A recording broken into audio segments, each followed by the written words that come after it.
केन्द्रीय परिषदको दोस्रो बैठकमा तपाईहरुका सामु केही विचारहरू, केही धारणाहरू, केही मन्तव्यहरू राख्न गइरहेको छु। बैठकमा उपस्थित पार्टीका सम्मानित नेता, उपाध्यक्ष कमरेडहरू, महासचिव तथा सम्पूर्ण उपस्थित कमरेडहरू, हार्दिक अभिवादन। अहिले हामी हाम्रो गौरवशाली पार्टी नेपाल कम्युनिस्ट पार्टी एकीकृत समाजवादीको केन्द्रीय परिषदको दोस्रो बैठकमा उपस्थित भएका छौँ। सर्वप्रथम यस बैठकमा उपस्थित सम्पूर्ण कमरेडहरूलाई हार्दिक स्वागत तथा अभिवादन गर्दछु। साथै नेपालको कम्युनिस्ट आन्दोलनलाई अघि बढाउने सन्दर्भमा शहादत प्राप्त गर्नुभएका सम्पूर्ण ज्ञात अज्ञात शहीदहरूप्रति हार्दिक श्रद्धाञ्जली अर्पण गर्दछु र पार्टीका संस्थापक नेता कमरेड पुष्पलाल, प्रथम जननिर्वाचित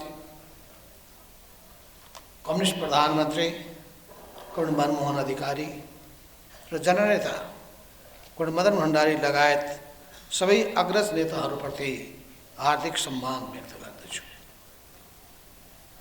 यसबीच पार्टीको अन्तरिम विधान 2078 संशोधन गर्नुपर्ने आवश्यकता महसुस गर्दै पार्टीको केन्द्रीय सचिवालय र केन्द्रीय कमिटीको बैठकले पार्टीको अन्तरिम विधानलाई प्रक्रियागत र विधिसम्मत ढङ्गले संशोधन गर्ने निर्णय गरेको छ। उक्त निर्णयपछि पार्टी विधान संशोधनका लागि प्रस्तावित मस्यौदा विधान सबै प्रदेश तथा जिल्ला पार्टी कमिटीहरूसम्म छलफलका लागि हामीले पठाएका। त्यसमा प्राप्त सुझावहरू समावेश गरी पार्टी विधान संशोधनका लागि केन्द्रीय परिषदको यो बैठकमा छलफलका लागि प्रस्तुत गर्न गइरहेका छौँ। प्रिय कमरेडहरू, यसअघि 2079 असार 13 र 14 गतेमा केन्द्रीय परिषदको पहिलो बैठक आयोजना भएको थियो। हामीले यसबीचमा पार्टीका केन्द्रीय कमिटीका विभिन्न बैठकहरू र पहिलो केन्द्रीय परिषदको बैठकमा प्रस्तुत गरेका प्रतिवेदनहरूमा नेपाली क्रान्तिसँग सम्बन्धित हाम्रो दृष्टिकोण, मार्गदर्शक सिद्धान्त, क्रान्तिको लक्ष्य, पार्टीको अधिकतम तथा न्यूनतम कार्यक्रम, राजनीतिक कार्यदिशा, नेपाली समाजको वर्तमान स्वरूप, वर्ग बनौट, वर्गीय संरचना, आधारभूत अन्तर्विरोध र प्रधान अन्तर्विरोध, प्रमुख प्रतिद्वन्दिता, क्रान्तिको वर्तमान चरण, यस चरणमा अवलम्बन गरिने पार्टीको कार्यक्रम, पार्टीको कार्यक्रमिक लक्ष्य प्राप्तिका लागि अवलम्बन गरिने कार्यनीति, रणनीति, संयुक्त मोर्चा, कार्यगत एकता लगायत पार्टीको सङ्गठनात्मक सिद्धान्त र सङ्गठनात्मक कार्यदिशालाई प्रष्ट पारेका छौँ।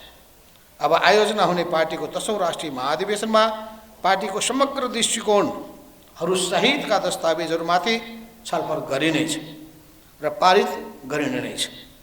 यस बैठकमा हामीले पार्टीको विधानसँग सम्बन्धित विषयहरू, पार्टीको सङ्गठनात्मक संरचना, त्यसमा पदाधिकारीहरूको व्यवस्था तथा सङ्ख्या, पार्टीको सदस्यता, संस्था प्रदान गरिने विधि र प्रक्रिया आदि विषयहरू प्रस्तुत गरिनेछ। पार्टीको विधानसँग सम्बन्धित यिनै विषयहरूमा केन्द्रित भएर हामी यो बैठकमा व्यापक छलफल गर्नेछौँ। प्राप्त सुझावहरूलाई ग्रहण गरी पार्टी विधानलाई समृद्ध बनाउनेछौँ। यसलाई पारित गरी कार्यान्वयनमा लानेछौँ र पार्टीको राष्ट्रिय महाधिवेशन समक्ष अनुमोदनका लागि प्रस्तुत गर्नेछौँ।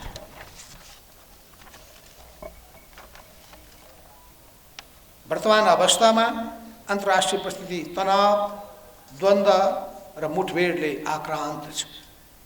साम्राज्यवाद आफ्नो एकाधिकारवादी र वित्तीय पुँजीवादी नीतिले निम्ति आएको सङ्कट टार्न, आफ्नो प्रभाव एवं अस्तित्व रक्षा गर्न र विश्वको शक्ति सन्तुलन आफ्नो पक्षमा राख्न विभिन्न प्रकारका सैन्य गठबन्धन निर्माण गर्न आर्थिक, सामरिक र आक्रामक रणनीति लिएर अग्रसर छ। यसबीच अमेरिकाले चीनलाई घेर्ने र यसको बढ्दै गएको प्रभाव विस्तारमा रोक लगाउने उद्देश्यका साथ हिन्द प्रशान्त रणनीति आईपीएसलाई सशक्त रूपमा अगाडि बढाउने प्रयत्न गर्दैछ। क्षेत्रीय स्तरमा रणनीतिक समझदारी कायम राख्न खोजिरहेको छ। यसबाट हिन्द प्रशान्त क्षेत्रमा आफ्नो सामरिक क्षमता वृद्धि गर्ने र समाजवादी चीनलाई आर्थिक तथा सामरिक क्षेत्रमा अघि बढ्न रोक लगाउने दिशातर्फ उन्मुख छ। यसैबीचमा उसले भारत र फिलिपिन्ससँग अलग अलग सैन्य सहयोगको सम्झौता पनि गरेको छ। भारत र अमेरिका बीच सैन्य, प्रविधि, व्यापार र प्रशासनसँग सम्बन्धित विषयहरूमा गम्भीर प्रकृतिका सम्झौता भएका छन्। यसले भारत र अमेरिका बीचको सम्बन्ध मात्र होइन, एसिया प्रशान्त क्षेत्र र सिङ्गो विश्व राजनीतिमा विभिन्न समस्या पैदा गर्ने सम्भावना छ। अहिले साम्राज्यवादको अर्को ध्यान नाटोको सदस्य राष्ट्रको सङ्ख्या विस्तार गर्ने र यसको सामरिक क्षमता वृद्धि गर्ने कुरामा पनि केन्द्रित छ। आफ्नो प्रभुत्वलाई कायम राख्न अमेरिका, बेलायत, अस्ट्रेलिया, क्यानाडा र न्युजिल्यान्ड बीच साझा जासुसी सङ्गठनको प्रयत्न सुरु भएको छ। यसबीच युक्रेन रुस युद्ध अझ गम्भीर मोडमा आइपुगेको छ। रुसको प्रभाव क्षेत्र र क्षमता कमजोर पार्ने पश्चिमा शक्तिहरू लागि परेका छन्। कतिपय युरोपेली राष्ट्रहरू आफै पनि युक्रेन युद्धमा संलग्न हुँदै गइरहेका छन्। अत्याधुनिक क्षेप्यास्त्र लगायतका युद्ध सामग्रीहरू युक्रेन पठाएर युद्धलाई अझ लम्ब्याउने र यसलाई अझ घातक बनाउने दाव कार्य गरिरहेका छन्। नाटो सम्बन्धित केही राष्ट्रहरू यस कार्यमा प्रत्यक्ष रूपमा संलग्न खोजिरहँदा युद्ध अझ लम्बिने र ध्वंसात्मक हुने सम्भावना बढ्दै गएको छ। त्यति मात्र होइन, युक्रेन रुसी मामिलामा पश्चिमाहरूको नेतृत्वमा रहेको नेटो मार्फत हस्तक्षेप बढ्दै जाँदा स्थिति झनै गम्भीर बन्दै गइरहेको छ। साथै विश्व शक्ति सन्तुलनमा हलचल आउने, विश्व शान्ति र आर्थिक विकासमा बाधा पुग्न जाने देखिन्छ। यति बेला विश्वमा खाद्यान्नको अभाव, महँगी, विश्व व्यापारमा गिरावट, इन्धनको मूल्यमा वृद्धि, रोजगारीमा गिरावट तथा विश्वमा आर्थिक मन्दीको सङ्कट पैदा भएको छ। सङ्कटलाई अझ गहिरो र युद्धलाई अझ भयङ्कर दुष्प्रभावी बन्न नदिन युद्धरत मुलुक र सहयोगी राष्ट्रले मानवता विरुद्धका क्रियाकलापहरूलाई रोक्नुपर्ने, युद्ध विरामको बाटो हुँदै शान्ति प्रक्रियामा संलग्न हुनुपर्ने र यसका लागि संयुक्त राष्ट्रसङ्घ लगायतका निकायहरू प्रभावकारी ढङ्गले परिचालित हुनुपर्ने देखिन्छ। इजरायलको प्यालेस्टाइनी भूमि गाजा क्षेत्रमा गरेको नृशंस आक्रमणबाट 20,000 प्यालेस्टाइनी जनताको मृत्यु भएको छ। 50,000 जनता घाइते भएका छन्। लाखौँ लाख जनता घरबार विहीन भएका छन्। 8,000 भन्दा बढी बालबालिकाहरू मारिएका छन्। 10,000 नागरिक बेपत्ता भएका छन्। यस्ता मानवता विरोधी क्रियाकलापहरूको हाम्रो पार्टी विरोध गर्दछ। यसका साथै दक्षिण अफ्रिका, इन्डोनेसिया लगायतले मुलुकले युद्ध र नरसंहारका विरुद्ध उठाइरहेका कदमहरूलाई हाम्रो पार्टी समर्थन गर्दछ। यसमा अमेरिका र युरोपियनले गरेका काम र खेलेको भूमिका निन्दनीय छ। हामी इजरायलले प्यालेस्टाइन राज्यको अस्तित्वलाई स्वीकार गरी दुई राष्ट्र आपसमा पारस्परिक सम्मान र सहअस्तित्वको सिद्धान्तका आधारमा शान्तिपूर्ण रूपमा अघि बढौँ भन्ने चाहन्छु। विज्ञान र प्रविधिमा भएको विकासले सूचना प्रविधिमा ठुलो फड्को मार्दैछ। सूचना प्रविधिद्वारा पुँजीको सङ्केतरणको प्रयत्न जारी छ। गुगल, अमाजोन, मेटा र एप्पल जस्ता कम्पनीहरूले सूचना प्रविधिमाथि एकाधिकार कायम गरी नयाँ ढङ्गको साम्राज्य स्थापना गरिरहेका छन्। यसबाट रोजगारको क्षेत्रमा, राजनीतिक विचारधाराको क्षेत्रमा र लोकतन्त्रको क्षेत्रमा नयाँ नयाँ प्रभावहरू देखा पर्न थालेको छ। यिनीहरूलाई साम्राज्यवादको पक्षमा र विभिन्न देशहरूमाथि निगरानी बढाउन प्रयोग गर्ने काम भएको छ। पुँजीवादभित्र विश्वव्यापी रूपमा चरम सङ्कट पैदा भएको यस अवस्थामा वित्तीय तथा एकाधिकार पुँजीवाद र यसका दलालहरूले श्रमजीवी जनतामाथिको शोषण र दमन झनै चर्को बनाउँदै लगिरहेका छन्। यसको मारमा प्रत्येक मुलुकभित्रका घरेलु कामदार मात्रै होइन, बहुसङ्ख्यक अप्रवासी श्रमिकहरू पनि परेका छन्। यति बेला बेलायतमा मात्रै 5 लाख भन्दा बढी श्रमिकहरूले पुँजीवादले खर्च कटौतीका नाममा आफूमाथि थोपरेको सङ्कटका विरुद्ध प्रदर्शन गरेका छन्। फ्रान्समा पनि ठुल्ठुला विरोध प्रदर्शनहरू भएका छन्।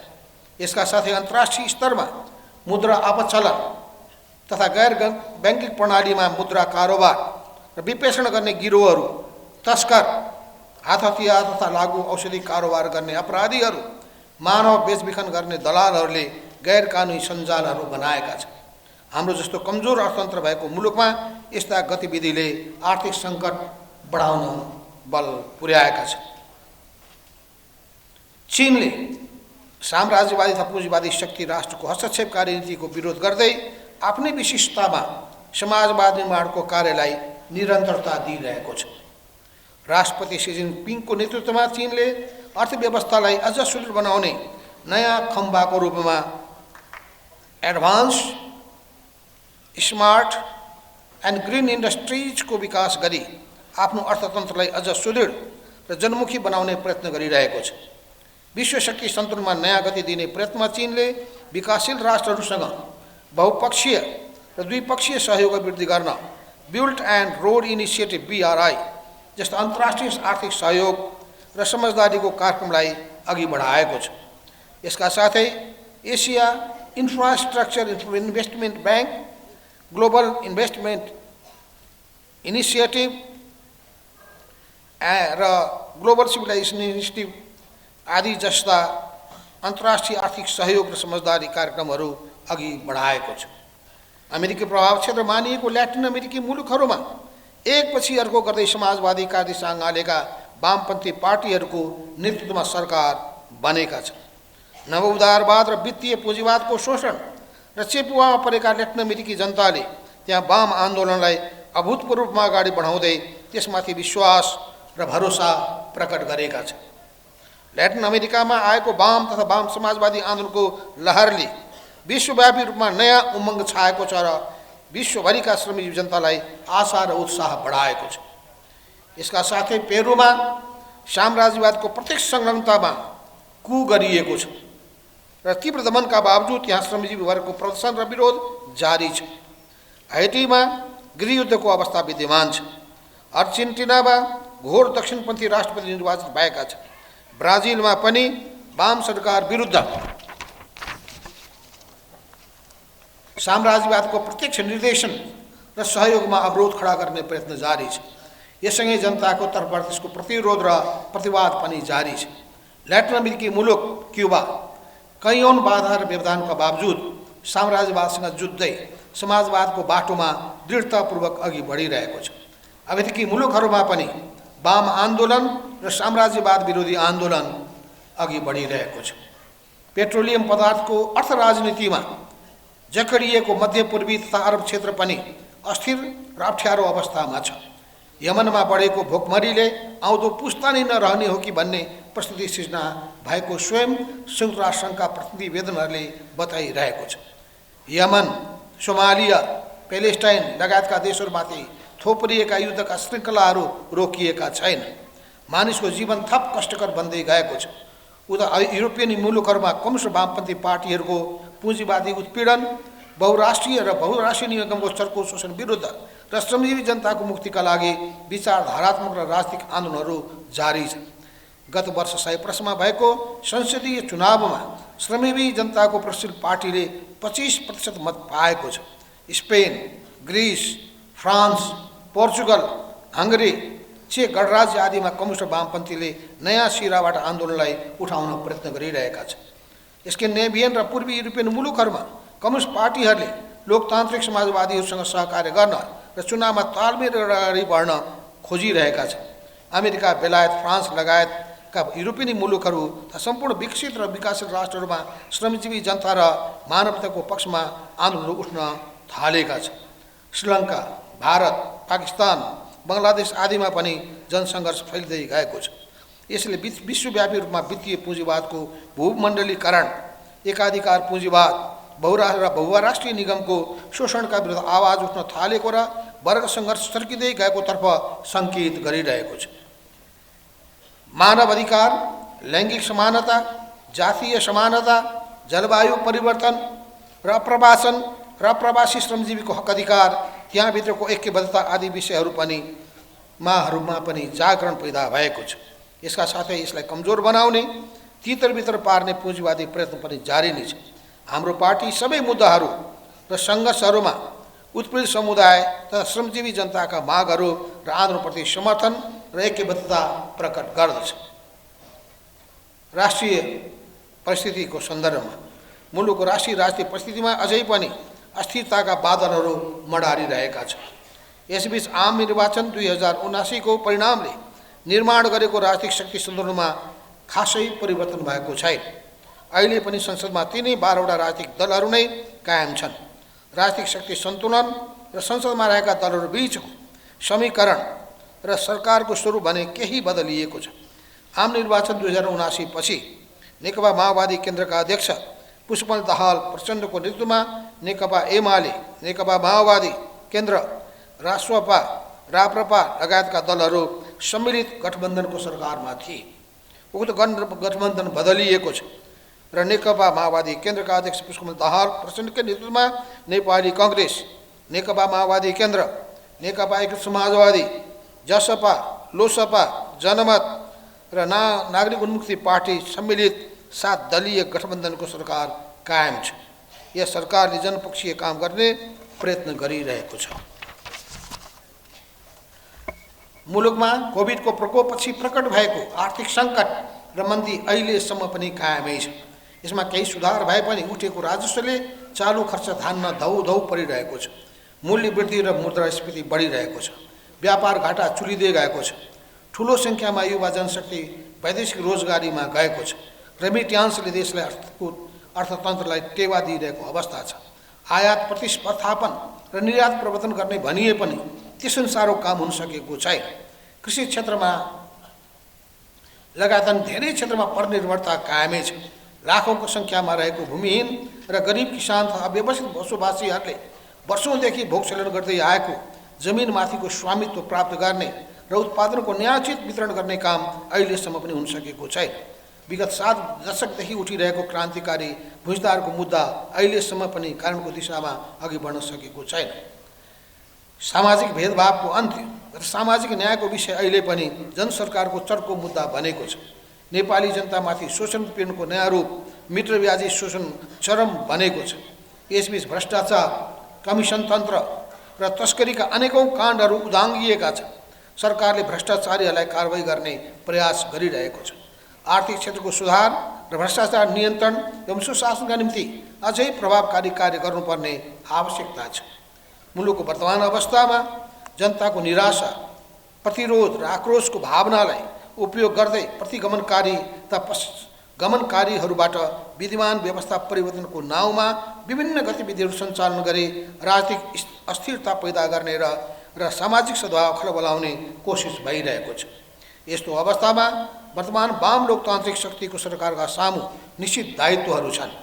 खास गरी गठबन्धनका दलहरूबीच छलफल गरेर तयार पारिएका न्यूनतम साझा कार्यक्रममा समावेश गरिएका विषयहरू संविधानको रक्षा र आवश्यकताअनुसार परिमार्जन एवं विकास गर्ने, सङ्घीय लोकतान्त्रिक गणतन्त्रको सुदृढीकरण गर्ने, देशको अर्थतन्त्र सुदृढ गर्न नीतिगत एवं संरचनागत सुधार गर्ने, उत्पादनमुखी अर्थतन्त्र निर्माण र आपूर्ति व्यवस्थामा सुधार गर्ने, राष्ट्रिय उत्पादनमा वृद्धि र रोजगारी सृजना गर्ने, गुणस्तरीय सेवा प्रवाह गर्ने, भ्रष्टाचार नियन्त्रण र सुशासनको प्रत्याभूति दिने, विदेश सांसद सम्झौताका बाँकी काम र विभिन्न पक्षहरूसँग भएका सहमतिहरूको कार्यान्वयन गर्ने, समाजमा विद्यमान वर्गीय, जातीय, क्षेत्रीय, लैङ्गिक, भाषिक, आर्थिक, राजनीतिक, सामाजिक तथा सांस्कृतिक आदि सबै प्रकारका विभेदहरूको अन्त्य गर्न निरन्तर प्रयास गर्ने, जलवायु परिवर्तनले उत्पन्न गरेको जोखिम न्यूनीकरण गरी पर्यावरणीय सन्तुलन कायम गर्न पहल गर्ने, राष्ट्रिय हितको रक्षा र स्वतन्त्र एवं सन्तुलित परराष्ट्र नीति अवलम्बन गर्ने आदि कार्यहरू नै वर्तमान सरकारका मुख्य दायित्वहरू हुन्। वर्तमान सरकार उपयुक्त दायित्व पूरा गर्न अझ गम्भीरता र तदारुकताका साथ लाग्न आवश्यक छ। यति बेला हाम्रो पार्टी मुलुकमा तिनै तहको सरकारमा एक वा अर्को ढङ्गले संलग्न छ। हाम्रो पार्टी सरकार सञ्चालनको क्षेत्रबाट राष्ट्रियता, लोकतन्त्र, जनजीविका, सुशासन मानवाधिकार र सामाजिक न्यायको पक्षमा प्रभावकारी ढङ्गले काम हुनुपर्दछ भन्ने कुरामा विशेष जोड दिन चाहन्छु। विभिन्न स्थानीय तहमा पनि हाम्रो पार्टीका प्रतिनिधिहरू निर्वाचित भएका छन् र कतिपय स्थानमा नेतृत्वदारी अवस्थामा समेत छन्। सङ्घीय संसद र सबै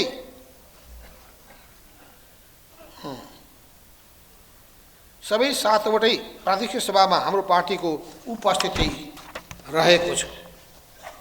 हाम्रो पार्टी प्रतिनिधिले जहाँ स्थानीय सरकार नेतृत्व गरिरहेका छन् त्यहाँ राष्ट्र जनताको हितको पक्षमा रचनात्मक ढङ्गले कार्य सम्पादन गरी नमुना प्रस्तुत गर्नुपर्दछ।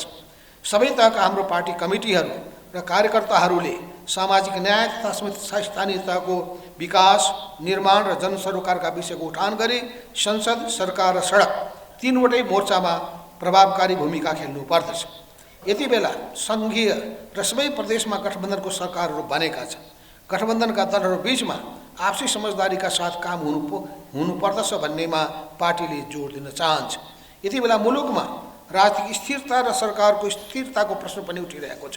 यसको मुख्य कारण सदनभित्र गणतन्त्रवादी र गणतन्त्र विरोधी, परिवर्तनकारी र प्रतिगमनकारी, अग्रगामी र पश्चगामी, सङ्घीयता पक्षधर र सङ्घीयता विरोधी, धर्मनिरपेक्षतावादी र धर्मसापेक्षतावादी आदि विभिन्न क्षेत्रका राजनीतिक शक्तिहरू उपस्थित छन्। यी शक्तिहरू बीच अनेक प्रकारले द्वन्द्व चलिरहेको छ। यसरी चलिरहेको द्वन्द्वले गर्दा मुलुकमा राजनीतिक अस्थिरता पैदा गर्ने प्रयत्न एक वा अर्को ढङ्गले भइरहेको छ। अहिले प्रतिपक्षमा रहेका दलहरूले जस्तासुकै विषयमा पनि संसद अवरोध गर्ने गरेका छन्। सत्ताच्युत भएर प्रमुख प्रतिपक्षमा पुगेको एमाले अत्यन्त गैरजिम्मेवार ढङ्गले नकारात्मक भूमिका निर्वाह गरिरहेको छ। विभिन्न ढङ्गले सरकार सञ्चालनमा रहेको वर्तमान गठबन्धन तोड्न उद्धत छ। पुनरुत्थानवादी, प्रतिगामी तथा पश्चगामी शक्तिहरूको क्रियाकलापले र प्रतिपक्षका गतिविधिहरूबाट मुलुकलाई अस्थिरतातर्फ धकेल्न खोजेको आभास पाइन्छ। यस्तो अवस्थामा संसद पार्टी कामको र वर्ग सङ्घर्षको एउटा महत्त्वपूर्ण मोर्चा बन्न पुगेको छ। वर्तमान अवस्थामा सङ्घीय संसदका दुवै सदन र सबै प्रदेश सभाहरूमा हाम्रो पार्टीको प्रतिनिधिहरूले संसदीय मोर्चालाई रचनात्मक ढङ्गले कुशलतापूर्वक राष्ट्र जनताको हितमा आम जनतासँग एकाकार भई राम्रोसँग उपयोग गर्न र वर्ग सङ्घर्षलाई सञ्चालन गर्न सक्नुपर्दछ। पार्टीको आम नीति र निर्वाचन घोषणापत्र अनुसार राष्ट्रियता, लोकतन्त्र, सुशासन, सामाजिक न्याय, मानवाधिकार र जनसरोकारका विषयहरूलाई सशक्त ढङ्गले अघि बढाउन निरन्तर लागिरहनु पर्दछ। समाजवादी जागरण अभियान हाम्रो पार्टीको आयोजनामा गत असोज 14 देखि 28 गतेसम्म मेचीदेखि महाकालीसम्म समाजवादी जागरण अभियान सञ्चालन भयो। उक्त अभियान सञ्चालनका लागि केन्द्रीय स्तरको मूल आयोजक कमिटी गठन गरिएको थियो। प्रदेश इन्चार्जको अध्यक्षतामा संयुक्त प्रदेश कमिटी र जिल्ला कमिटीका सदस्य रहेको प्रदेश स्तरीय आयोजक कमिटी गठन गरिएको थियो। उक्त अभियानको व्यवस्थापनका लागि कमरेड विजय पौडेलको संयोजकत्वमा 52 सदस्यीय समाजवादी जागरण अभियान मूल व्यवस्थापन कमिटी गठन गरिएको थियो। त्यस अभियानको क्रममा पूर्वको काकरभिट्टादेखि सुदूरपश्चिमको कञ्चनपुरसम्म आनीका 22 जिल्ला र कर्णाली प्रदेशको सुर्खेत समेत जम्मा 23वटा जिल्लाहरूमा साना ठुला गरी जम्मा 56वटा जनसभाहरू आयोजना गरिएको थियो। उक्त अभियान सञ्चालन हुने जिल्लाहरूमा किसान, श्रमिक, महिला, सुकुम्बासी, युवा, विद्यार्थी, उद्योगी, व्यवसायी, शिक्षक, बुद्धिजीवी, महिला, विभिन्न क्षेत्रका पेसाकर्मी, राजनीतिक नेता, कार्यकर्ता एवं पत्रकारहरूसँग भिन्नै छलफलहरू आयोजना गरिएको थियो। उक्त अभियानमा पार्टीले तय गरेको रोजगारी, समृद्धि र सुशासन सम्बन्धी मुद्दाहरूलाई आम जनता बीच लैजाने काम भएको छ। हामीले कृषि, उद्योग, शिक्षा, स्वास्थ्य, भौतिक पूर्वाधार, जलविद्युत, पर्यटन, विज्ञान प्रविधि, पर्यावरण, सुशासन र विदेश नीतिका क्षेत्रमा हाम्रो पार्टीका विचार र धारणालाई स्पष्ट पार्ने काम गरेका छौँ। न्याय, समानता र समृद्धिका विषयलाई विशेष जोड दिएका छौँ। उक्त अभियान मार्फत पार्टीले अँगालेको समाजवादी कार्यदिशालाई जनस्तरमा लैजाने काम भएको छ। सार्वजनिक रूपमा नै समाजवादी कार्यदिशाबारे छलफल चलाउन पार्टीले पहल र नेतृत्व गरेको छ। पार्टीको 9 महाधिवेशनले समाजवादी कार्यदिशा अँगालेर अघि सारेर नेपालको कम्युनिस्ट आन्दोलनमा एउटा ऐतिहासिक महत्त्वको निर्णय गरेको थियो। त्यसपछि नै जारी भएको नेपालको संविधान 2072मा राज्यको चरित्र समाजवाद उन्मुख रहेको उल्लेख हुनुले पनि नेपालको राजनीतिक इतिहासमा कम्युनिस्ट आन्दोलनको निर्दयी भूमिका रहेको प्रमाणित गरेको छ। तर दुःखको कुरा उक्त कार्यदिशासँग असहमत रहेको नेतृत्व चयन हुन पुग्योले उक्त उपलब्धिहरूलाई अझै विकास गर्ने र समाजवादी रूपान्तरणको ठोस नीति र कार्यक्रमका साथ अघि बढाउने काम हुन सकेन। समाजवादी जागरण अभियानले 9मा हातमा टुटेको उक्त कडीलाई जोड्ने काम गरेको छ। उक्त अभियानमा उठाएका विषयहरू नेपालको कम्युनिस्ट आन्दोलनको एकता र विकासका लागि आधार बन्नेछन् भन्ने अपेक्षा गरिएको छ। अभियानको क्रममा आयोजना गरिएका 56वटा जनसभाहरूमा सहभागी रहेका विभिन्न वर्ग र तहका जनसमुदाय, विभिन्न पार्टीका स्थानीय नेता तथा कार्यकर्ताहरू तथा सर्वसाधारण जनताले हामीले उठाएका विषयहरूलाई ध्यान दिएर सुनेका छन्, त्यसमा सहमति जनाएका छन्। फलस्वरूप अभियानको क्रममा करिब 10,000 नयाँ व्यक्तिहरूले पार्टी प्रवेश गरेका छन्। त्यसले पार्टीको सङ्गठनात्मक विस्तार तथा जनआधार निर्माणका लागि ऊर्जा प्रदान गरेको छ। हाम्रो पार्टीको जीवनमा पार्टी सङ्गठन र नेता र कार्यकर्ताहरूको परिचालनको हिसाबले पनि उक्त अभियान ऐतिहासिक महत्त्वको अभियान बन्न पुगेको छ। हाम्रो पार्टीको एजेन्डा समाजवाद हो। हाम्रो पार्टीले समाजवादी कार्यदिशा अवलम्बन गर्ने दृढता जाहेर गरेको छ भने स्पष्ट पारेको छ। यसले हाम्रो पार्टीप्रति आशा, भरोसा र विश्वास बढाएको छ। उपरोक्त विषयहरू नै समाजवादी जागरण अभियानका महत्त्वपूर्ण उपलब्धिहरू हुन्। उक्त अभियानको उपलब्धिहरूका साथै त्यसमा केही कमजोरी पनि रहन गएका छन्। खास अभियानको कार्यक्षेत्र, समयावधि, त्यसको महत्त्वको हिसाबले आवश्यक तयारीको काम कतिपय ठाउँहरूमा उपयुक्त ढङ्गले हुन नसक्नु र त्यसै गरी कार्यक्रमलाई विविधतापूर्ण, आकर्षक र अझै रुचिकर बनाउनका लागि त्यसको प्रचार प्रसार र प्रभावलाई विस्तार गर्ने सन्दर्भका विषयहरूमा पनि हामीले ध्यान दिन सक्ने कमजोरीहरू देखिएका छन्। उक्त अभियान सञ्चालनबाट निम्न शिक्षा र निष्कर्ष निकालिएको छ। अब हरेक कार्यक्रमको प्रभाविताबारे योजना निर्माण गर्दा नै ध्यान दिनुपर्दछ र त्यसै गरी समेत परिणामको ठोस आकलन गरी तयारीको काममा अझै विशेष ध्यान दिनुपर्दछ। यसरी हामीले अभियानको सन्दर्भमा राष्ट्रिय राजनीतिका मूल मुद्दालाई स्थापित गर्न अझै आवश्यक योजना बनाउने र त्यसमा पार्टीले नेतृत्व गर्ने काम गर्नुपर्दछ। हाम्रो पार्टीको राजनीतिक कार्यदिशाअनुसार उठाएका सामाजिक आर्थिक रूपान्तरणको मुद्दालाई विस्तृत रूपमा व्याख्या गर्दै नेपाली राजनीतिको दिशाबोध गर्ने र वाम आन्दोलनको नेतृत्व गर्ने नेताको रूपमा पार्टीलाई स्थापित गर्न विशेष ध्यान दिनुपर्दछ। समाजवादी मोर्चा 1962-63 को जनक्रान्तिका उपलब्धिका रूपमा प्राप्त सङ्घीय लोकतान्त्रिक गणतन्त्रलाई सुदृढ र विकास गर्ने, मुलुकमा विद्यमान राजनीतिक, आर्थिक, सामाजिक, सांस्कृतिक समस्या र चुनौतीको सामना गर्ने, प्रधानवादी, पुरुषगामी, प्रतिगामी र यथास्थितिवादीहरूको विरुद्धमा समाजवादी शक्तिलाई एकताबद्ध गर्ने,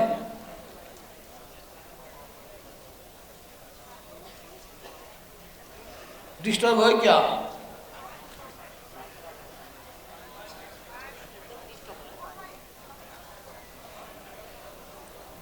प्यास नै लागेको छ भन्दा पानी छैन होइन भने एकछिनपछि पानी बाँड्नुहोस् न है।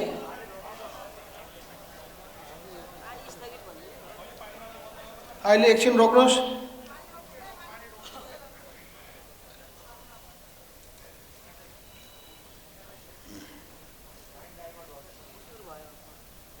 समाजवादी मोर्चा 1962-63 को जनक्रान्तिका उपलब्धिका रूपमा प्राप्त सङ्घीय लोकतान्त्रिक गणतन्त्रलाई सुदृढ विकास गर्ने, मुलुकमा विद्यमान राजनीतिक, आर्थिक, सामाजिक, सांस्कृतिक समस्या र चुनौतीहरूको सामना गर्ने, पुनरुत्थानवादी, पश्चिमगामी, प्रतिगामी र यथास्थितिवादीहरूको विरुद्धमा समाजवादी शक्तिलाई एकताबद्ध गर्ने र मुलुकको सामाजिक आर्थिक विकास, सामाजिक सुरक्षा, सुशासन र सामाजिक न्याय सहितको अग्रगामी रूपान्तरणको प्रक्रियाद्वारा नेपाली विशेषताको समाजवाद निर्माण गर्ने सङ्कल्पका साथ 2080 असार 4 गते समाजवादी मोर्चा नेपालको गठन भएको थियो। यस मोर्चामा नेपाल कम्युनिस्ट पार्टी माओवादी केन्द्र, नेपाल कम्युनिस्ट पार्टी समाजवादी, जनता समाजवादी पार्टी नेपाल र नेपाल कम्युनिस्ट पार्टी समेत 4 दलहरू सम्बद्ध रहेका हुन्। यस मोर्चाले 15 बुँदे उद्देश्य तथा नीतिगत प्रतिबद्धताहरू अघि सार्दै मोर्चाको नीतिगत निर्णय गर्न सदस्य दलको अध्यक्षसहित तोकिएको प्रतिनिधिहरू रहने गरी एक केन्द्रीय संयोजन समिति गठन गरेको छ र त्यसै गरी यसको सचिवालय पनि गठन गरेको छ। यसले आफ्नो अवधारणा पत्र र उद्देश्यलाई समर्थन गर्ने राजनीतिक दलहरूलाई मोर्चामा सामेल गर्ने र आवश्यकताअनुसार प्रदेश र स्थानीय तहसम्म आफ्नो सङ्गठन विस्तार गर्ने गरी मोर्चाको सङ्गठनात्मक संरचना र कार्यविधि अघि सारेको छ। यस मोर्चाले अहिलेसम्म 7वटै प्रदेशमा सार्वजनिक रूपमा संयुक्त भेलाहरूको आयोजना गरी प्रदेश स्तरीय संयोजन समिति गठन गरेको छ। विभिन्न जिल्लाहरूमा पनि जिल्ला स्तरीय संयोजन समितिहरू गठन हुँदै गएका छन्। हामीले पार्टी गठनको घोषणा गरेदेखि निरन्तर अहिलेसम्म नेपालको विभाजित कम्युनिस्ट आन्दोलनलाई एकताबद्ध गर्ने मान्यता अघि सार्दै आएका छौँ। पार्टी निर्माणको क्रममा अहिलेसम्म कतिपय साना घटकहरूलाई पार्टीमा एकताबद्ध पनि गरेका छौँ। अहिले पनि कम्युनिस्ट क्रान्तिकारीहरू विशेष गरी समाजवादको पक्षमा तथा समाजवादी कार्यदिशा अवलम्बन गर्ने कम्युनिस्टहरूको बिचमा एकता हुनुपर्दछ भन्ने विषयमा जोड दिइरहेका पनि छौँ। तर पनि तत्काल कम्युनिस्ट पार्टीहरूको बिचमा पार्टी एकता गर्ने विषयले सार्थकता पाउन सकेको छैन। यस्तो अवस्थामा लोकतान्त्रिक गणतन्त्रलाई सुदृढ विकास गर्ने, समाजवादको पक्षमा रहेका मुलुकको वर्तमान संविधानलाई रक्षा विकास समृद्ध गर्ने, पुनरुत्थानवादी, यथास्थितिवादी, पश्चगामी र प्रतिगामीहरूको सामाजिक सवाललाई खलबल्याउने र मुलुकलाई प्रतिगमन र पश्चिम दिशामा धकेल्ने षड्यन्त्र क्रियाकलापहरू र भ्रष्टाचार, कमिसनखोरी, अनियमितता र तस्करीको विरोध र भण्डाफोड गर्ने, मुलुकको सामाजिक आर्थिक विकास, सामाजिक सुरक्षा, सुशासन, सामाजिक न्यायको पक्षमा समाजवादी कार्यदिशा अवलम्बन गर्दै नेपाली विशेषताको समाजवाद निर्माण गर्ने मान्यताका साथ समाजवादी मोर्चा निर्माण गर्ने विषय रणनीतिक महत्त्वको संयुक्त मोर्चा निर्माणको विषय रहेको छ। यस मोर्चालाई ठिक ढङ्गले परिचालन गर्न सकियो भने समाजवादी कार्यदिशा अवलम्बन गर्ने र नेपाली विशेषताको समाजवाद निर्माण गर्ने कार्यमा मोर्चाका घटक दलहरूको बिचमा सहकार्य गर्ने आधार अझै बढ्दै जानेछ। यसले अन्ततः कम्युनिस्ट तथा वामपन्थीहरूलाई एकताबद्ध र एकीकृत गर्न ऐतिहासिक महत्त्वको भूमिका खेल्नेछ भन्ने अपेक्षा गरिएको छ। राष्ट्रिय सभाको निर्वाचन यसै बिचमा यही माघ 11 गते राष्ट्रिय सभाको निर्वाचन सम्पन्न भएको छ। राष्ट्रिय सभाका 19 पदमा भएको निर्वाचनमा सत्तारूढ दलको गठबन्धनले आपसी समझदारीमा भागभण्डा गरेका थिए, जसअनुसार नेपाली काङ्ग्रेसले 10 सिट, नेकपा माओवादी केन्द्रले 6 सिट, नेकपा यसले 2 सिट र जसपाले 1 सिट हुने गरी भागभण्डा भएको थियो। तर कोशी प्रदेशको महिला क्लस्टरमा गठबन्धनको भोट क्रस भएर सत्ता गठबन्धनको तर्फबाट उम्मेदवार बनेकी नेकपा माओवादी केन्द्रको प्रतिनिधिलाई हराउँदै नेकपा एमालेका प्रतिनिधि निर्वाचित भई जित हासिल भएको स्थिति छ। नेकपा एमाले गठबन्धनमा रहेका दलहरूसँग सहकार्य गर्ने र गठबन्धनलाई कमजोर बनाउने नीति लिएको थियो। राष्ट्रिय सभाको निर्वाचनमा गठबन्धनसँग सहकार्यका लागि एमाले वार्ता, छलफल र संवाद गरे पनि वास्तवमा त्यो सबै भनेको हाम्रो पार्टीका विरुद्धमा नै लक्षित थियो। यस अर्थमा पनि त्यो सहमति सफल हुन सकेन। यो सत्ता गठबन्धनका दलहरू एकजुट भएर एक ठाउँमा उभिसकेपछि नेकपा एमालेको उक्त प्रयत्न, हामीलाई कमजोर बनाउने प्रयत्न असफल भयो। यस्तो अवस्थामा नेकपा एमाले राप्रपासँग गठबन्धन गर्न पुग्यो। यस परिणामले कोशी प्रदेशमा 1 सिट जितेर यो निर्वाचन नेकपा एमाले 0 वटा जोगिन पुगेको छ। राष्ट्रिय सभाको निर्वाचनको परिणामले सत्ता गठबन्धनमा उलटफेर हुने अवस्था नरहे पनि भोट क्रसिङको विषयले गठबन्धनका दलहरू मात्र होइन, हरेक दलभित्र छलफलको यो विषय बन्न पुगेको छ। यसपटकको राष्ट्रिय सभाको निर्वाचनको परिणामले राष्ट्रिय सभाको राजनीतिक शक्ति सन्तुलनमा हेरफेर ल्याएको छ। यसपल्ट राष्ट्रिय सभामा सबैभन्दा ठुलो दल नेकपा माओवादी केन्द्र बन्न पुगेको छ। यसअघि सबभन्दा ठुलो दलको रूपमा रहेको नेकपा एमाले पहिलो दलबाट तेस्रो दलमा झरेको छ। नेपाली काङ्ग्रेस दोस्रो ठुलो दल बन्न पुगेको छ भने हाम्रो पार्टी नेकपा एकीकृत समाजवादी चौथो र जसपा 5औं स्थानमा रहेको छ। निर्वाचनको परिणामअनुसार अहिले राष्ट्रिय सभामा माओवादी केन्द्रको 17 सिट, नेपाली काङ्ग्रेसको 16 सिट, नेकपा एमालेको 10 सिट, नेकपा एकीकृत समाजवादीको 8 सिट, जसपाको 3 सिट, लोसपाको 1 सिट, जनमोर्चाको 1 सिट र अन्य 3 रहेको अवस्था छ। पार्टीको 10औं राष्ट्रिय महाधिवेशन पार्टी केन्द्रीय कमिटीको 6औं बैठकले 2080 साल माघ 14-18 मा पार्टीको 10औं राष्ट्रिय महासभा आयोजना गर्ने निर्णय गरेको थियो। तर यसबीच जिल्ला कमिटीहरूबाट पार्टी संस्था नवीकरणको लगत नआइसकेको गत मङ्सिर 17 गतेको भूकम्पले कर्णाली प्रदेशमा ठुलो धनजनको क्षति पुर्याएको, त्यसले पार्टी पङ्क्तिलाई प्रभावित पारेको, यही माघ 11 गते राष्ट्रिय सभाको निर्वाचन तोकिएको र पार्टीको राष्ट्रिय महाधिवेशन अघि नै पार्टीको विधान संशोधन गर्न आवश्यक भएको आदि कारणले तोकिएको मितिमा महाधिवेशनको तयारी गर्न नसकिने भएकोले पार्टीको 10औं राष्ट्रिय महाधिवेशन 2081 साल जेठ महिनाको 3 देखि 7 गतेसम्म काठमाडौँमा आयोजना गर्ने निर्णय भएको छ। उक्त महाधिवेशनमा 4वटा दस्तावेजहरू राजनीतिक प्रतिवेदन, पार्टीको कार्यक्रम, समाज सङ्गठनात्मक प्रस्ताव र विधान प्रस्तुत गर्ने निर्णय भएको छ। यसका साथसाथै समसामयिक सवालहरूमा प्रस्तावहरू पनि प्रस्तुत गरिनेछ। उक्त दस्तावेजहरू तयार गर्न पार्टी अध्यक्ष कमरेड माधव कुमार नेपालको संयोजक अध्यक्षतामा 27 सदस्यीय दस्तावेज मस्यौदा कमिटी गठन गरिएको छ। उक्त दस्तावेज मस्यौदा कमिटीले दस्तावेज तयार गरेपछि पार्टीव्यापी छलफलका लागि पार्टीको केन्द्रीय कमिटी र त्यस मातहतका कमिटीहरूमा पठाइनेछ। पार्टीको केन्द्रीय निकाय, विभाग र मातहत सञ्चालित सम्पर्क कमिटीदेखि लिएर जनवर्गीय कमिटीमा पनि पार्टीव्यापी छलफलका लागि पठाइनेछ। यसका साथसाथै सम्बन्धित विज्ञ र विषयविज्ञ र बुद्धिजीवीको भेला समेत आयोजना गरिने, छलफल गरिने, रचनात्मक सुझाव र टिप्पणीहरू ग्रहण गरिनेछ। यसरी गरिएको छलफलपछि महाधिवेशन पूर्व प्राप्त भएका रचनात्मक सुझाव तथा टिप्पणीहरूलाई उपयुक्त ढङ्गले सम्बोधन गरी दस्तावेजलाई समृद्ध बनाइनेछ। यसरी तयार गरिएका दस्तावेजहरू महाधिवेशनमा छलफलका लागि प्रस्तुत गरिनेछ र महाधिवेशन र पारित गरी कार्यान्वयनमा लगिनेछ। पार्टीको अन्तरिम विधान 2078 को संशोधनको सम्बन्धमा हाम्रो गौरवशाली पार्टी नेपाल कम्युनिस्ट पार्टी एकीकृत समाजवादी विद्रोहको प्रक्रियाबाट निर्वाचन आयोगमा 2078 साल भाद्र 9 गते दर्ता गर्दा हामीले पार्टीको अन्तरिम विधान पनि दर्ता गरेका थियौँ। यसबीच पार्टी निर्माण तथा परिचालन गर्ने सन्दर्भमा अघि सारिएको पार्टीको उक्त अन्तरिम विधान 2078 संशोधन गर्नुपर्ने आवश्यकता महसुस भयो। त्यसका लागि पार्टीको अन्तरिम विधान 78 को धारा 74 को विधान संशोधन प्रस्तावको प्रावधानको आधारमा पार्टीको केन्द्रीय सचिवालयमा पार्टीको अन्तरिम विधान संशोधन गर्ने विषयमा व्यापक छलफल भयो। पार्टीको अन्तरिम विधानको धारा 74 अनुसार प्रक्रियागत विधिसम्म ढङ्गले पार्टी विधान संशोधन गर्ने विषयमा छलफल गर्नका लागि 2080 पुस 11-13 पार्टी केन्द्रीय कमिटीको 7औं पूर्ण बैठकको आयोजना भयो। विधान संशोधन सम्बन्धी अन्तरिम विधान 2078 को धारा 74 मा उल्लेखित प्रावधान विधि प्रक्रिया अनुसार पार्टी केन्द्रीय कमिटीले विधान संशोधन सम्बन्धी लिखित प्रस्ताव तयार गरी राष्ट्रिय महाधिवेशन वा केन्द्रीय परिषदको बैठकमा प्रस्तुत गर्नुपर्दछ। यसमा छलफल हुनुभन्दा अगाडि 15 दिन अगाडि नै सबै प्रदेश र स्थानीय कमिटीमा पार्टी विधान संशोधन सम्बन्धी प्रस्ताव छलफलका लागि पठाउनु पर्ने भएकोले यो काम पनि यसबीचमा भइसकेको छ। त्यसका साथै विधानमा संशोधन पेश गर्न चाहने कमिटी र सदस्यले आफ्नो लिखित प्रस्ताव तोकिए बमोजिम प्रस्तुत गर्ने काम पनि भइसकेको छ। पार्टी केन्द्रीय कमिटीद्वारा प्रस्तुत पार्टी विधान संशोधन प्रस्ताव र प्रदेश र स्थानीय कमिटीबाट आएका प्रस्तावहरू समेत समावेश गरी छलफलका लागि पार्टीको केन्द्रीय परिषदको दोस्रो बैठक आयोजना भएको छ।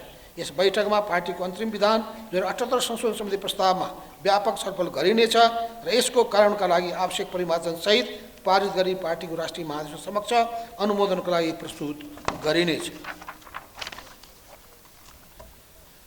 प्रिय कमरेडहरू, आजको हाम्रो एउटा महत्त्वपूर्ण कार्यभार नेपाली कम्युनिस्ट आन्दोलनको रक्षा र विकास गर्नुपर्ने हो।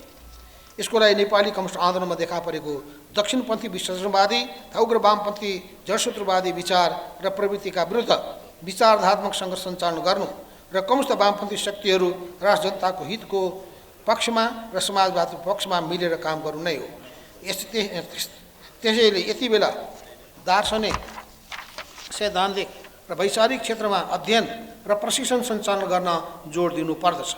यसका लागि हामीले पार्टी मार्क्सवादी साहित्यका रचनाहरू, मार्क्सवादी लेनिनवादी सिद्धान्त र दर्शन र पार्टीका दस्तावेजहरूमा आधारित अध्ययन सामग्रीहरू तयार गर्ने, नियमित रूपमा पार्टी स्कुल र प्रशिक्षण कार्यक्रम सञ्चालन गरी सिङ्गो पार्टीको वैचारिक चेतना उन्नत पार्ने, सबै खाले गलत काम र विद्यमान दक्षिणपन्थी नीति तथा गलत विचार र प्रवृत्तिहरू र भ्रमहरूलाई चिर्नका लागि वैचारिक क्षेत्रमा अभियान सञ्चालन गर्ने विषयहरू यति बेला एउटा महत्त्वपूर्ण हाम्रो वैचारिक कार्यभार बनेको छ। नेपाली जनताले 7 दशकभन्दा लामो त्याग, बलिदान र समर्पणका कष्टसाध्य सङ्घर्षद्वारा स्थापित सङ्घीय लोकतान्त्रिक गणतन्त्रलाई रक्षा र विकास गर्नु र यसलाई नेपाली विशेषताको समाजवाद निर्माणको दिशामा अघि बढाउनु हाम्रो मुख्य राजनीतिक कार्यभार बनेको छ। यसका लागि नेपाली जनताले आफ्ना प्रतिनिधिहरू मार्फत वर्तमान संविधानको रक्षा, विकास र कार्यान्वयन गर्नुपर्दछ। मुलुकमा व्याप्त भ्रष्टाचार, तस्करी, अनियमितता, राष्ट्र जनताको हित विपरीतका क्रियाकलापहरूदेखि लिएर राजनीतिक पदहरूको खरिद बिक्री जस्ता विकृति र विसङ्गतिका कारण आम रूपमा राजनीति र राजनीतिक नेताहरूप्रति घृणा, वितृष्णा, विकर्षण फैल्दै गएको छ। त्यसैले यति बेला भ्रष्टाचार, तस्करी, कुशासन, अनियमितता, दलाली, कमिसन तन्त्र जस्ता अनेकौं विकृति र विसङ्गतिका विरुद्ध राजनीतिक जागरण अभियान सञ्चालन गर्नुपर्छ। यसमा व्यापक रूपमा सचेत नागरिक समाज, सचेत युवा पङ्क्ति, आम नागरिकहरूलाई राजनीतिक जागरण अभियानमा परिचालन गर्नुपर्दछ। पार्टीको सबै निर्धारित तहहरूमा युवा पङ्क्तिलाई भर्ती गरी विभिन्न तहको जिम्मेवारी प्रदान गरी योजनाबद्ध ढङ्गले युवा नेतृत्व विकास गर्ने काम गर्नुपर्दछ। मुलुकको वर्तमान विशिष्ट अवस्थामा वाम लोकतान्त्रिक गठबन्धन कायम गरी मुलुकको राजनीतिक स्थिरता दिने राष्ट्र जनताको हितमा अघि बढाउने कोसिस भइरहेको छ। यस गठबन्धनलाई वर्तमान प्रतिनिधि सभाको पूर्ण कार्यकालसम्म कायम राख्न सहमति र सहकार्यको आधारमा सङ्घीय, प्रदेश र स्थानीय तिनै तहको सरकार सञ्चालन गरी राष्ट्र जनताको हित तथा समाजवादका आधारहरू खडा गर्ने दिशामा अघि बढ्नुपर्दछ। यसका साथै वामपन्थी शक्तिहरूबीच सहकार्यको भावना विकास गर्ने, वामपन्थी शक्तिहरूलाई एकताबद्ध बनाउने र विभिन्न ढङ्गले मोर्चा निर्माण गरी पार्टी एकताका आधारहरू तयार गर्ने अर्को महत्त्वपूर्ण राजनीतिक कार्यभारलाई पनि अघि बढाउनु पर्दछ। मुलुकको राष्ट्रिय राजनीतिमा निर्दलीय र निरङ्कुश तन्त्रको अन्त्यपछि बहुदलीय राजनीतिक प्रणालीको अभ्यास भएको 3 दशक नागिसकेको छ। राजनीतिक क्षेत्रमा भएको परिवर्तन अनुसार मुलुकको आर्थिक सामाजिक क्षेत्रमा आम जनता, खास श्रमजीवी जनताको दैनिक जनजीविकामा खासै परिवर्तन र सुधार नआउँदा व्यवस्था बदलिए पनि अवस्थामा परिवर्तन आएन भन्ने प्रतिक्रिया आम जनताबाट व्यक्त भइरहेको छ। त्यसकारण योजनाबद्ध ढङ्गले चरणबद्ध रूपमा सामाजिक आर्थिक रूपान्तरणको प्रक्रियाद्वारा राष्ट्र जनताको समृद्धिका लागि अघि बढ्नु पर्दछ। यसका लागि पार्टीले पहलकदमी र नेतृत्व गर्न सक्नुपर्दछ। यति बेला मुलुकमा रोजगारीको अवसर नपाउँदा रोजगारीको खोजीमा ठुलो सङ्ख्यामा मुलुकका विज्ञ र युवा शक्तिहरू विदेश पलायन भइरहेका छन्। यस्तो अवस्थामा स्वदेशी कच्चा पदार्थमा आधारित उद्योग धन्दाहरूको स्थापना गर्ने, कृषिको व्यवसायीकरण र बजारीकरणका लागि अभियान सञ्चालन गर्दै पारिवारिक खेती, सामूहिक खेती र सहकारी खेतीमा आधारित गराएर नेपाली समाजलाई आवश्यक खाद्य र पेय वस्तु मुलुकभित्रै उत्पादन गर्न जोड दिएर अघि बढ्ने हो भने हजारौँ मात्रै होइन लाखौँलाई रोजगारी प्रदान गर्न सकिनेछ। यसका लागि प्रवासमा रहेका नेपालीहरूको ज्ञान, सिप, अनुभव र पुँजीलाई राष्ट्रिय विकास अभियानमा परिचालन गर्नुपर्ने हाम्रो अर्को महत्त्वपूर्ण कार्यभार बनेको छ। राष्ट्र विरोधी, जनविरोधी, लोकतन्त्र विरोधी क्रियाकलापहरू तथा भ्रष्टाचार, तस्करी, अनियमितता, सामाजिक भेदभाव, जाति विभेद, छुवाछुत, अन्धविश्वास र कुरीतिहरू, महिला हिंसाका विरुद्ध जनचेतना फैलाउने काममा पार्टीले अगुवाई गर्ने र सामाजिक चेतना अभिवृद्धि गर्न विभिन्न ढङ्गले लाग्ने तथा जलवायु परिवर्तन, वातावरणीय प्रदूषण, सामाजिक न्याय र मानव अधिकार सम्बन्धी मुद्दाहरूमा जनताको चेतना अभिवृद्धि गर्ने अभियान सञ्चालन गर्ने र प्राकृतिक प्रकोप तथा विपद जोखिम न्यूनीकरणमा जोड दिँदै विपदमा परेका जनतालाई राहत सहयोग गर्ने अभियान सञ्चालन गर्ने आदि विषयहरू सामाजिक आन्दोलन सम्बन्धी अर्को महत्त्वपूर्ण कार्यभार रहेको छ। यो पनि त्यतिकै जरुरी र महत्त्वको विषय बनेको छ। हामी पार्टी निर्माण र विस्तारको क्रममा छौँ। निकट भविष्यमा पार्टीको 10औं राष्ट्रिय महासभाको आयोजना गर्दैछौँ। महाधिवेशन पूर्व पार्टीको सदस्यता नवीकरण गर्ने, नयाँ पङ्क्तिलाई पार्टी सत्ता प्रदान गरी पार्टी सदस्य सङ्ख्या वृद्धि गर्ने, पार्टी केन्द्रीय कमिटीको मार्फतका विभिन्न तहका पार्टी कमिटीहरू पुनर्गठन गर्ने, पार्टी कमिटी गठन गर्न बाँकी रहेका पालिका र वडाहरूमा पार्टी कमिटी गठन र विस्तार गर्ने र सम्पूर्ण पार्टी सदस्यहरू तथा पार्टी कमिटीहरूको अभिलेख दुरुस्त राख्ने कार्यलाई अघि बढाउनु पर्दछ। पार्टी महाधिवेशन अघि पार्टी र जनसङ्घका विभिन्न तहका महाधिवेशन सम्पन्न गर्ने काममा लाग्नु पर्दछ। हामी आगामी माघ 25 देखि चैत 25 गतेसम्म पार्टी विस्तार तथा सुदृढीकरण अभियान सञ्चालन गर्दैछौँ। त्यसका साथै पार्टी सम्बद्ध विभिन्न जनमुखी सङ्गठनहरू, पेशागत र सामुदायिक सङ्गठनहरू, सम्पर्क मञ्च र प्रवासी सङ्गठनहरू निर्माण र विस्तारको कार्य पनि अघि बढाइरहेका छौँ। पार्टी निर्माण र परिचालन गर्दा कुनै पनि पार्टी सदस्यहरू जिम्मेवारी विहीन नरहुन् र कुनै पनि पार्टी कमिटीमा परिभाषित काम बिनाको सदस्य नरहुन् भनी ध्यान दिनु जरुरी छ। यसको साथै हरेक कमिटीका नेता र कार्य सदस्यले तोकिए बमोजिमको जिम्मेवारी पुरा गरेका छन् कि छैन भन्ने कुराको लेखाजोखा र मूल्याङ्कन हुनुपर्दछ। कामको मूल्याङ्कनको आधारमा नै समिति सदस्यहरूको पदोन्नति गर्ने, राम्रो काम गर्नेलाई पुरस्कृत गर्ने र राम्रो काम नगर्नेलाई या खराब काम गर्नेलाई दण्डित गर्ने परिपाटी बसाल्ने, पार्टीका अभिलेखहरू व्यवस्थित रूपमा राख्ने, अनुगमन प्रणालीलाई स्थापित गर्ने र पार्टी कार्यकर्ताको मूल्याङ्कन गर्ने विधि र प्रक्रियालाई अवलम्बन गर्नुपर्दछ। पार्टी निर्माण तथा परिचालन गर्न आर्थिक पक्षको पनि त्यतिकै महत्त्वपूर्ण भूमिका रहेको हुन्छ। हाम्रो पार्टी जन आधारित कार्यकर्ता पार्टी हो। त्यसैले पार्टी सञ्चालनको मूल आधार भनेको पार्टी कार्यकर्ता तथा सदस्यबाट प्राप्त हुने स्वैच्छिक लेबी, सहयोग र सत्ता शुल्कलाई नियमित गर्नु हो। यसका लागि सिङ्गो पार्टी पङ्क्ति अनुशासित हुनुपर्दछ र पार्टीको लेबी तथा सत्ता शुल्क तिर्ने विषयलाई पार्टीको आर्थिक नियम र अनुशासनको रूपमा लिनुपर्दछ। सबै तहका पार्टी कमिटीहरूले आर्थिक हिसाब किताबले दुरुस्त राख्ने, वार्षिक आय व्ययको अभिलेख राख्ने र त्यसलाई लेखा परीक्षण गर्ने नियम बसाल्नु पर्दछ। हरेक वर्षको लेखा परीक्षण प्रतिवेदन माथिल्लो कमिटीलाई बुझाउने नियम बनाउनु पर्दछ। यी कामलाई अझ व्यवस्थित ढङ्गले सञ्चालन गर्न पार्टीलाई व्यापक जनताबीच आधारित बनाउने र जन आधारित कार्यकर्ता पार्टी निर्माण गर्ने, पार्टीका हरेक कार्यक्रम गतिविधिहरू मितव्ययी ढङ्गले सञ्चालन गर्ने, पार्टीका नेता र कार्यकर्ताहरूलाई उत्पादनमा आयोजक बनाउने, हरेक नेता कार्यकर्तालाई सादा जीवन र उच्च विचारको कार्यशैली अपनाउन लगाउने र उक्त अभियानमा पार्टीका नेता कार्यकर्ता तथा सिङ्गो पार्टीको पङ्क्ति परिचालित गर्ने कार्यहरू नै यति बेला हाम्रो साङ्गठनिक कार्यभारहरू हुन्। पार्टीको प्रचार प्रसार कार्य हामीले अहिलेसम्म पनि अपेक्षाकृत रूपले पार्टीको प्रचार प्रसार कार्यलाई प्रभावकारी रूपले अघि बढाउन सकिरहेका छैनौँ। त्यसका लागि हामीले व्यवस्थित, संस्थागत र प्रभावकारी ढङ्गले लाग्नुपर्ने आवश्यकता छ। समाजवाद निर्माणका लागि समाजवादी जनमत निर्माण गर्नुपर्दछ। जनमत बनाउने महत्त्वपूर्ण साधन भनेको आधुनिक प्रचार र सञ्चारका माध्यम, टेलिभिजन, रेडियो, पत्र पत्रिका र सामाजिक सञ्जालको सशक्त ढङ्गले परिचालन गर्नु नै हो। त्यसलाई प्रभावकारी ढङ्गले परिचालन नगरी हाम्रो विद्रोह र पार्टी निर्माणको पक्षमा, पार्टी र समाजवादको पक्षमा प्रचार प्रसार प्रभावकारी बन्न सक्दैन। यसका साथै हामीले पार्टीको राजनीतिक मुखपत्र नियमित रूपमा प्रकाश गर्ने कामलाई पनि ध्यान दिनु जरुरी छ। पार्टीका दस्तावेजहरू, पार्टीका निर्देशनहरू, अन्तर पार्टी निर्देशन पार्टी कार्यकर्ताको हातमा पुर्याउन जरुरी छ। पार्टीको मुखपत्र, पार्टी प्रकाशनहरू नियमित प्रकाश र प्रचार प्रसारले पार्टीको कार्यकर्ताका सैद्धान्तिक, राजनीतिक र वैचारिक धरातललाई माथि उठाउने एक सशक्त माध्यम र औजार हुन्। त्यसलाई प्रभावकारी ढङ्गले अघि बढाएर नै पार्टी नेतृत्व र पार्टी कार्यकर्ताको मनोभावना, आत्मबल र चेतनास्तरलाई माथि उठाउन सकिनेछ। त्यसैले आम जनतालाई पार्टीको वरिपरि गोलबन्द गर्न सकिनेछ। हाम्रो पार्टी नेकपा एकीकृत समाजवादीको गठनले सिङ्गो नेपाली कम्युनिस्ट आन्दोलन र लोकतान्त्रिक आन्दोलनमा सैद्धान्तिक, राजनीतिक र विचारात्मक सङ्घर्ष तीव्र बनाएको छ।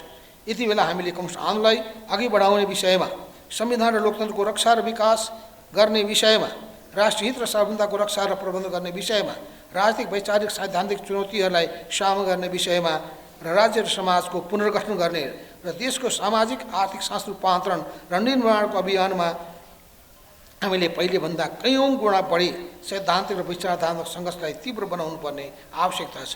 त्यसैले यस अवस्थामा हाम्रो पार्टी सैद्धान्तिक, वैचारिक, भौतिक सबै हिसाबले चुस्त, दुरुस्त र तन्तया रहनु पर्दछ। त्यसका लागि पार्टीले सैद्धान्तिक र विचारात्मक पत्रिका प्रकाशनलाई नियमित बनाउनु समेत जरुरी देखिएको छ। प्रिय कमरेडहरू, अहिले हामी मुलुकको विशिष्ट अवस्था र पार्टी निर्माणको एक ऐतिहासिक महत्त्वको घडीमा केन्द्रीय परिषदको यो दोस्रो बैठक गरिरहेका छौँ। यसमा हामीले पार्टीको अन्तरिम विधान 78लाई संशोधन गर्ने मुख्य एजेन्डा बनाएका छौँ। त्यसैले अहिलेसम्मको पार्टी निर्माण र परिचालनका अनुभवहरू र यसबाट प्राप्त शिक्षाका आधारमा वर्तमान परिवर्तित अन्तर्राष्ट्रिय राष्ट्रिय परिस्थितिको सापेक्षतामा पार्टीका घोषित लक्ष्य र उद्देश्यहरू प्राप्तिका लागि अघि बढ्न अनुकूल हुने गरी पार्टी विधान संशोधन सम्बन्धमा आएका सबै रचनात्मक सुझाव र टिप्पणीहरूलाई ग्रहण गर्दै परिमार्जन गर्नेछ। यसलाई हामी व्यवहारमा उतार्ने काम समेत गर्दै पार्टीको 10औं राष्ट्रिय महासचिव समक्ष अन्तिम अनुमोदनका लागि प्रस्तुत गर्नेछौँ। पार्टीको विधान संशोधन गर्ने कार्य पुरा गरेपछि त्यसकै मार्गदर्शनमा पार्टी निर्माण र परिचालन गर्ने कामलाई गति प्रदान गर्नेछौँ र नेपाली विशेषताको समाजवाद निर्माण गर्ने काममा दृढतापूर्वक त्याग र बलिदानी भावनाले अघि बढ्नेछौँ। नेपाली कम्युनिस्टको वर्तमान अवस्थामा हामीले समाजवादीका दिशा लिएर अगाडि बढ्ने अठोट गरेका छौँ। यस क्रममा सिद्धान्त कार्यक्रम विचार निर्माणको ऐतिहासिक महत्त्वको 10औं राष्ट्रिय महाधिवेशन आयोजना गर्ने सङ्घारमा आइपुगेका छौँ। त्यसैले यस बैठकको ऐतिहासिक महत्त्व रहेको छ। यस बैठकमा सहभागी सम्पूर्ण कमरेडरले खुला र खुलस्त भएर छलफल तथा विचार मन्थन गरौँ र नेपाली विशेषताको समाजवाद निर्माणको लागि दृष्टिकोण, सिद्धान्त, कार्यक्रम, विचारको सवालहरूमा एकरूपता कायम गरी पार्टीलाई सैद्धान्तिक र वैचारिक जगतमा एकताबद्ध गरौँ। पार्टीको आगामी 10औं राष्ट्रिय महाधिवेशन भव्यताका साथ सम्पन्न गर्न जिम्मेवारी बोधका साथ अघि बढौँ। क्रान्तिकारी अभिवादन सहित धन्यवाद। लाल सलाम।